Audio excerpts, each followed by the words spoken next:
Islamic video دیکھنے کے لیے ہمارے چینل کو سبسکرائب کرنا نہ بھولیے گا۔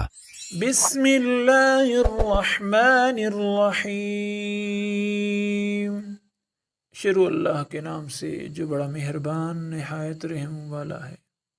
آخرت سے غفلت کا انجام کراچی کے ایک بڑے رئیس نے کہا، ہم روزہ نماز نہیں جانتے، ہمارے پاس اتنی دولت ہے کہ 7 پشت تک کھائے گی، بس اس کے بعد ہی اللہ کا غضب آیا، جس کی وجہ سے پیٹ میں کینسر پیدا ہو گیا، اور ایک تولا جو کا پانی نلکی کے ذریعے دیا جاتا تھا، گلے میں بھی کینسر کا اثر ہوا، کوئی چیز کھا نہیں سکتے تھے، اسی طرح سوکھ کر ختم ہو گئے۔ اسی لیے حضور صلی اللہ علیہ وسلم فرماتے ہیں، اللہ کو سکھ میں یاد کرو تا کہ اللہ تعالی دکھ میں تمہیں یاد رکھے۔ اللہ پاک ہم سب کو اپنے اصلی وطن آخرت کی تیاری کی فکر نصیب فرمائیں۔